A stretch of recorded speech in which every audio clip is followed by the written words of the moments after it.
Believing in it, as you did before you ever entered the movie. It's not going to bite you. And that's tonight's entertainment report. That's our news, everybody. Have a good day tomorrow from all of us here at Channel 2. Stay tuned now for Nightline.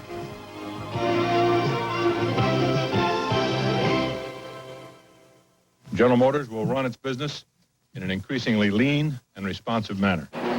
What's good for General Motors is good for the country, so the saying goes, but what's good for General Motors may not be good for these workers. They're among the thousands who found out just today they may be laid off by GM. There won't be enough openings for us to even transfer to other plants for. So, yeah, we'll have to retrain and find another job. What those General Motors workers have to say about their future and America's tonight.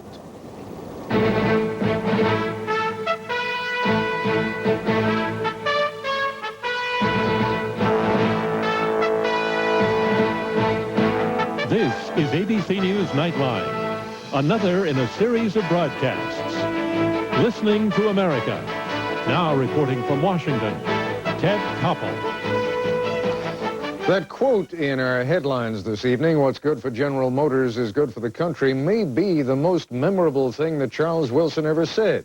He was a former president of General Motors and later on became Dwight Eisenhower's Secretary of Defense. It was while Wilson was running the Pentagon during another serious recession back in 1954 that he delivered himself of another piece of homespun wisdom. I've got a lot of sympathy for people where a sudden change catches them, Wilson said, but I've always liked bird dogs better than kennel-fed dogs myself. You know, one who'll go out and hunt for food rather than sit on his fanny and yell. My old friend and colleague Bob Clark reminded me of that quote this evening. In some ways, it speaks of simpler times when more people, perhaps, were inclined to believe that no matter how hard the times, a little personal initiative, the proper dose of get up and go, could solve the economic problems of any individual family. And applied collectively, it could solve the country's problems, too. Although the world does seem a more complicated place these days. And it's tough, as Jeff Greenfield now reports, to shake the feeling of pessimism that's creeping across the country. Layoffs.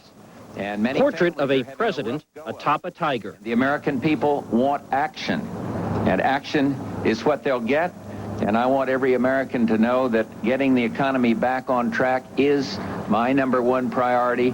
Mr. Bush spoke those words on a day when he signed a $150 billion highway construction bill designed to create 600,000 jobs immediately.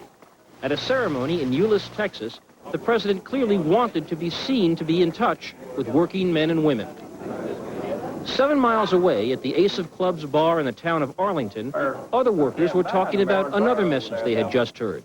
These General Motors employees had just heard their company's boss announce a plan to staunch the auto giant's $6 billion losses by shutting 21 plants, eliminating some 24,000 jobs, and freezing all new hiring. Chairman Stempel's words were blunt. Business conditions are not improving, and we don't see significant change in the near future. For workers at the Arlington plant, whose chances for survival are rated no better than 50-50, those words seem more like handwriting on the wall. There won't be enough openings for us to even transfer to other plants for. So, yeah, we'll have to retrain and find another job. Every once in a while, America seems to be having only one conversation. And these days, it's about the economy, about the sense that hard times are here, that we're in a fix, that the young can't find work, that our sense of security that most of us took for granted may be a thing of the past. It dominates talk of the coming presidential campaign, of course, but it is more than that. It's almost like a virus that's contaminating the national spirit. There is a deep-seated concern out there, which I must say to you, I have not seen in my lifetime. These words were spoken today by Alan Greenspan, chairman of the Federal Reserve Board. His optimistic vision of just a few months ago was replaced today by a sense that Americans were in a state approaching economic despair. People can get past short-term hardships. But if they think that they are not short-term, that they're not something to be basically concerned about for periods of months or even somewhat longer, but something fundamental to their future, then a deep-seated concern arises It's a concern fed almost daily by bad news from some of the brightest lights in America's economic constellation. IBM cutting back 20,000 jobs, other cutbacks at Xerox, at McDonnell Douglas, at Lotus. By one measurement, since October, American corporations have been cutting staff at the rate of 2,600 workers a day, with no end in sight. And as one economist says, the impact of such job loss is always multiplied. For every person out of work, there are 10 people who fear they could be. And it's really not the one out of work that's the major problem. It's the 10 who fear and stop by. This fear is becoming pervasive. The latest ABC News Washington Post poll reports that nearly 6 in 10 Americans say they've been personally hurt by the recession. Nearly 1 in 3 workers say they've had their hours or their overtime cut back in the last year. And an ABC News Money magazine poll shows 76% of Americans say that it's a bad time to shop. The psychology of pessimism clearly does not lead to a consumer-based recovery, but the affliction is far from psychosomatic. I don't believe I've seen anything like this. When people see their assets being undermined and their jobs threatened, within a system, within a political system that offers them absolutely no rational either explanation or direction, they're frightened. I don't blame them. The political system has certainly heard the cries of distress. The president, who barely a month ago was saying there was no recession, is now appearing on satellite interviews with local news teams to express his own empathy. For a person that's out of work, the unemployment rate is not 6.9% or 6.8% nationally. It is 100%. Today's newspapers carried semi-official leaks suggesting the White House might propose a one-time $300 tax rebate to stimulate spending. But that proposal was immediately denounced by the House Republican whip. It's a gimmick. It basically says either, go out and have one nice weekend or pay off one of your credit cards but it doesn't change behavior. The Democrats who would be president were equally divided about the wisdom of such a move. Some said yes. I want to restore fairness and use this boost to consumers to get the economy going again in the short run. Some said no. You know, everyone's talking about a tax break for middle class, and that's what they're talking about, $1 a day. $1 a day for a family. All politicians are acutely aware of how powerfully economics drives political fortunes. Since the end of World War II, every time growth was less than 3.8%, the incumbent party has lost the White House. Growth is now running under 2.5%. But to Felix Rohatyn, short-term political proposals don't begin to come to grips with the long-term economic ills of the nation. I think what worries the people is that the politicians haven't leveled with them. People know there's going to be a tough time. I think they have to be told that the political system recognizes it and that we're trying to deal with it in a balanced way. Bad news on the economic front means many things: hardship, distress, and the potential for a vicious cycle in which fear for the future produces even more hard times. But one of the worst things about this current onslaught of bad economic news is that it comes at the start of a presidential season, perhaps the worst time imaginable to ask political leaders to take the long view. I'm Jeff Greenfield for Nightline in New York. One of the factories that General Motors may close is its assembly plant in the Dallas suburb of Arlington, Texas. When we come back, we'll go to the East Side Cafe in Arlington to talk with 3 GM workers. Ray Selby, a UAW official who's been with the company for 22 years and who worries whether the company will be able to pay him his pension. Nancy Edwards, who's been with the company for 5 years. She says GM is not responsible for its problems. President Bush is. And Roy Lee Taylor, a veteran GM employee who says all he wants is for the government to get the economy back on track. This is ABC News Nightline, brought to you by Sears. You can count on Sears for great Christmas values. These men's shirts, made for Sears by the world's #1 dress shirt brand, are just $9.99. Impeccable styling, colors, and quality. Just $9.99. Only at Sears. You can count on Sears for great Christmas values. This Craftsman router table plus extensions is a $65 value for an unbelievable $39.99. It's our best seller and a great buy. Only at Sears now. Everyone has a dream, a vision deep inside. When I decide to follow up on an investing idea, I need a broker who's ready when I am. We make it easier to follow your own lead. I can call Schwab at any hour, nights or weekends, get the information I need, even place an order to trade. Always there to give you just the help you need. Help yourself at Schwab today. This year, put some romance and action into your holiday season. Set your sights on the gift that's right on target at a price that won't leave you feeling like a pauper. Kevin Costner is Robin Hood, Prince of Thieves. Now it's easy to share the magic of Robin Hood with someone special. Bring home Robin Hood on video cassette at an affordable low price wherever video is sold. Christmas is a time to take a big deep breath and spend some time with your family and celebrate the season. There's more to Christmas than just receiving. It's just presents, yeah. It's more than just receiving, it's also giving. Family and friends can get closer and be closer and spend some time together, and that's really where it starts. From our family to yours, happy holidays. The woman who accused William Kennedy Smith of rape talks to Diane Sawyer in her first on-camera interview. Why are you going on camera now? Prime time, Thursday. Joining us from the East Side Cafe in Arlington, Texas, are three General Motors workers. Ray Selby, a UAW official who works with assembly line workers and plant management. Nancy Edwards, a single mother who works in the Arlington factory's trim division. And Roy Lee Taylor, who's been a GM assembler for nearly a quarter century. Let me just quickly run across the line. Let me begin with you, Mr. Selby, then you, Ms. Edwards, then you, Mr. Taylor. 3 years from now, you still expect to be working for General Motors? Yes, I do. Ms. Edwards? No, I don't. And Mr. Taylor? Hopefully so in some capacity, yes, sir. All right, so we got one yes, one no, and one I hope so. What makes you think, Mr. Selby, with any degree of confidence, that you are going to be working for GM? Well, even if they have the big cuts, I believe I have enough seniority to, if I'm not working here, I'll probably be working somewhere. Hopefully, I think I'll be working here. Ms. Edwards, is seniority the same thing? You've only worked there for 5 years, so are you afraid you don't have enough seniority to make it? Is that what causes you to be pessimistic? In the 5 years I've been there, I've been laid off 2 times already. So I don't have enough seniority to transfer to another plant. And Mr. Taylor, if I push you a little now to get you off the fence there, I know what you hope, but what do you expect?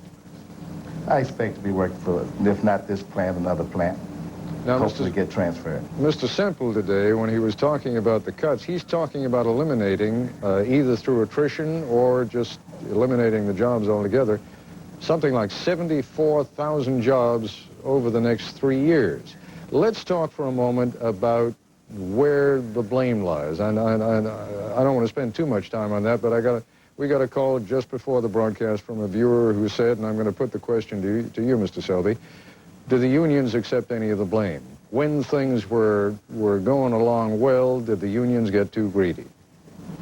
I don't think we got too greedy, but the union we've always worked with the corporation. In '82, we took concessions, and the local here at Arlington, we've always tried to work with management trying to keep our plant open. Well, maybe it was too loaded a question when I said too greedy, but did you push the price of poker up so high? Did you ask for so much, perhaps with a perfectly justifiable feeling that the company was making the bucks, so why shouldn't the guys on the assembly line? Did you push things up so high that when it came ultimately to competing with the Japanese, you priced yourselves out of the market? Well, I don't think our labor costs have priced us out of the market because the Japanese, most of them are making more money than we are. But we have not really increased our wages in the last few years like we did in the 70s. Let me I'm sorry, go ahead and finish your answer, please. I just don't think we've been too greedy. I think we've been willing to work with management. Mr. Taylor, let me ask you the question because I know this is something that is on the table now. To the degree that labor is going to be able to say to the company, we're willing to make more concessions, How far are you as an individual prepared to go? Well, I'm only prepared to go as much as it takes to keep the jobs here. We'll have to leave this up to our our elected officials to stay within the guidelines and do what they think is right and not get too far out of bounds of what we have to give up, if anything. Do you understand what management is saying now? I mean, do you accept the fact that GM is just going to have to be a leaner, tighter operation just to compete? Well, it's a matter of money with General Motors, too, right now, so it's going to have to be some balance there. Ms. Edwards, I said in my introduction to you that you don't blame the company, you blame President Bush. Why? I don't strictly blame President Bush, but I feel like he fails to recognize the flailing state of economy within our nation. It's not just Texas, it's every country in the nation, and I feel like he concerns himself quite a bit with foreign affairs when sometimes he should take a look at his own nation instead of being such a world leader. One of the things that you got to understand on a broadcast like this is, I don't know if the president's watching, but more often than not, at least someone from the White House is watching. So what is the message that you folks want to convey then to the president in a positive or a negative way, in a critical way or a constructive way, however you want to get it across? What is it you think needs to be done from Washington and by Washington to help you folks in Arlington out? Mr. Selby, do you want to begin?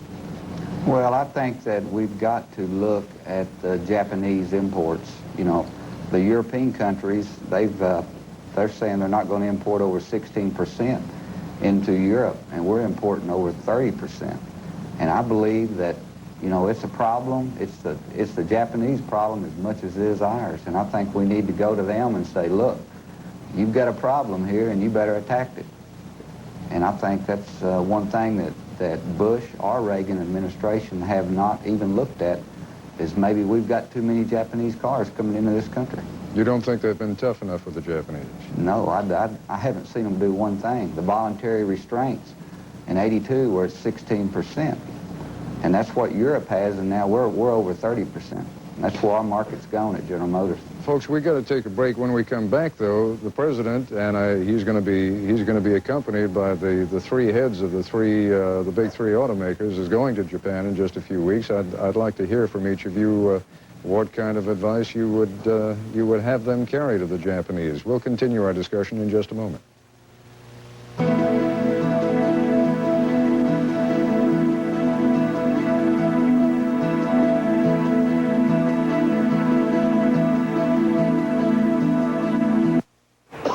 Sounds awful, Bob. It's no day at the beach, Steve. Sore throat, cough. Try one of these. Sugar-free Nice showers your throat with medicine for icy, cool relief. Oh, cool. Feels better. Guess it's back to work for me. Yeah. Put your throat on ice with Nice.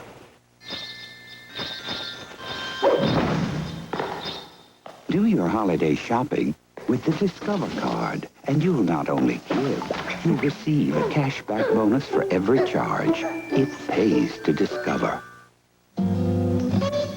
Panasonic presents a new breed of smooth operator. The new smooth operator rechargeable razor unites the old-fashioned closeness of a warm, wet shave with the convenience and no-nick comfort of an electric. Don't try this with any plugged-in razor. Smooth operator wet dry razors from Panasonic. Smoother than you ever thought you'd be. The perfect golfing Christmas always begins at Nevada Bob's Discount Golf Shop. At Nevada Bob's, you'll find selection, low prices, and the best service in town. Our friendly staff has the knowledge and experience to help you choose just the right gift for the golfer. Check out Nevada Bob's everyday low discount prices on the new Spalding Top Flight Tour model golf balls. So if you're looking for the clubs that will improve someone's game, or one of many accessories to put under the tree, hurry to Nevada Bob's Discount Golf today. Hi, I'm Tim Paulson, Vice President of Hair Club for Men, and of course, I'm also a client. I'm proud to announce that Hair Club has just made a dramatic improvement in our strand-by-strand system of hair replacement, the Polyfuse method. Call our toll-free number now, and we'll send you our new brochure describing in detail our latest innovation, the Polyfuse method. So why call it polyfuse? Because by applying a polymer to your existing hair, it will literally fuse with the new hair we add. And believe me, even when I run my fingers through Sean's hair, it still feels natural, like his own, even when the hair blows around. It looks very natural. Even when wet, Gerard's hair still looks like it's all his own. So make sure you call our toll-free number now to find out more about our dramatic improvement, the Polyfuse method from Hair Club for Men. Don't forget, we stand behind it. And remember, I'm not only the Hair Club president, but I'm also a client.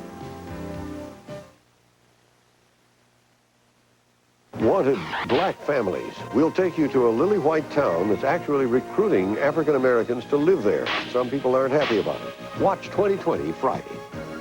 How can parents survive semester break tomorrow, reestablishing house rules when students come home? Also, rock singer Richard Marx on Good Morning America tomorrow. Mr. Taylor, as I mentioned just before the break, the president's going over to Japan in a few weeks. He's going to be taking the presidents of the big three with him, including your boss. What message do you think he should be carrying? Oh, I think that the message that should be taken is that we need to keep a fair sense of good judgment here and use common sense. And have a good line of communication, especially between management and the union. I think if there's a good working relationship, I think we can solve these problems we have. Actually, I was asking Ms. Edwards, let me pose the question to you, what message you want the president to carry to the Japanese? I think we have to set limits on imports, and we have to work with the Japanese in order to keep our economy available to where our Americans aren't losing jobs due to foreign competition. Now, Mr. Selby, we always prided ourselves on being a free market economy. Isn't that getting dangerously close to giving up on that? Oh, I always believe in a free market economy, but I like playing on a level playing field. And the Japanese don't play on a level playing field. I'll put the Americans up against any country in the world as long as it's a fair fight. Whom do you blame for the fact that, or for your perception at least, that we're not on a level playing field? I blame the president and I blame the Congress. I think they're equally guilty because there's too many lobbyists that work for the Japanese in Washington, D.C., and there's too much money flowing up there to the lobbyists. And I don't put all the blame on the president. I don't know if you could see, but we had the results of a poll up in one of our bumpers that we put up just before the commercial. It's actually better if you didn't see it, because I'd be interested in knowing. We asked the question of who you think sort of has is likely to do. In fact, the question is, whom do you trust to do a better job on the economy, the president or Democrats in Congress? Starting again with you, Mr. Selby, and going right across the line, how would you answer that question? Well, I don't think either one of them's proved that they're going to do a good job, but I think the Democrats are going to have to step up and say, because President Bush is the leader of the Republicans, and they're going to follow his lead. And some Democrats are going to have to come forward, and we hear a lot of good things from some of the presidential candidates that we just heard on the debate. Ms. Edwards, same question to you. Where do you put your trust in terms of helping the economy, the president or Democrats in Congress? I think it's going to take work on both parts. I think the president needs to address the issue more, and that the Democrats need to have a stronger showing in Congress of how serious they are about the state of our failing economy. Mr. Taylor, same question to you. I think a coordinated effort with both parties working together would help us out tremendously. Yeah, but we're going into an election year now, Mr. Taylor. And in an election year, all bets are off. Everybody's trying to do the best they can for their own party, even though they all give lip service to doing the best they can for the country. Where do you genuinely believe that the best hope lies? Well, the Democratic Congress, I think they could do a better job in working with the president, and vice versa. The president can do a better job of working with them also. It's got to be some open lines of communication established there. Let me ask you another question. There was a trial balloon floated. Again, Jeff Greenfield was talking about it before. A trial balloon floated by the White House. The idea being that all middle-income taxpayers would get a $300 tax rebate, in effect. The idea being, I guess, to sort of prime the economic pump and get things started up again. How does that play with you? Mr. Taylor, this time let's start with you and work our way across the other way. Now, I didn't understand the last part of your question. How does it play with you? I mean, the idea is that there'd be a $300 tax refund, the theory, I suppose, being that that's going to prime the economic pump. Is that a gimmick, or is that something that you think could genuinely work? Well, I'm not too read into that. That's why I just don't really have a clear-cut answer for you on that. All right, no problem. Ms. Edwards, how about you? You have any feelings on it? I think it may be a beginning, but I don't think it's a solution to the problem as far as middle income. Because? Ms. Edwards? Uh-huh. Because what? Well, because we need to look at middle-income workers as people who pay an enormous amount of tax, and $300 is just a drop in the bucket. Mr. Selby, do you think it would do any good at all in terms of getting the economy started up again? No, I think it's just a gimmick, but at least it's something. You know, we've got to get the consumer confidence up, but I don't think $300 is going to do it. Let me ask you all, and we've got just about a minute left, so we're going to have to go rather quickly on this. Do you ever think that General Motors is going to be the huge operation that it once was? In other words, these jobs that are being cut back now, are you looking at them as jobs that are going to be gone forever and a day? Mr. Selby? I don't think we'll ever get them back. Ms. Edwards? I don't think after this blow they'll ever recover. Mr. Taylor? Sir, I think we've seen our better days at General Motors. And Mr. Selby, let me just come back to you again for a moment. When you say they're gone, what's going to happen to all those folks? I mean, if, for example, that plant down there in Arlington closes, are there other industries there that people can go to? Could they be retrained pretty quickly? Is there anything there that can absorb all the people who are going to be out of work? The only thing that we have around here that's supposedly coming is a collider. We've lost all the jobs in the defense industry. We've lost General Dynamics, LTV, Bell helicopter jobs. And we've also lost a huge air base. And I don't know what, even if you train the people, I don't know what you're going to do with them. Mr. Selby, Ms. Edwards, Mr. Taylor, thank you all very much. I realize a lot of these questions are not really answerable. I just wanted to get your reaction to them. A lot of folks here in Washington are struggling with the same questions and coming up with essentially the same kinds of answers that you did this evening. Thank you very much for joining us. Really appreciate it. I'll be back in a moment with a program note. Good. Now I can go to bed. Wait a minute. I want to give you a gift while we're alone. Something just for you. A washer and dryer. Come on, will you be serious? Okay. Close your eyes. Come on. Merry Christmas. This Christmas, give her the gift of love. Diamonds.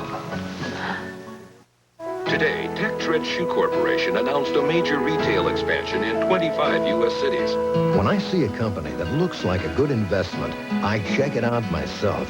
We make it easier to follow your own lead. At Charles Schwab, I can get quotes, financial news, and when I make a trade, commission savings. Always there to give you just the help you need. Help yourself at Schwab today. There's a reason more people go to Sears for a new battery. Can't believe I left my lights on. Only Sears has the Die Hard. Sears is so confident of Die Hard starting power, if you need a jump, Sears will do it absolutely free. Anytime, anywhere, even if you leave your lights on. I got stranded once. Never again. Sears Die Hard. More power when you need it most. Who's gonna back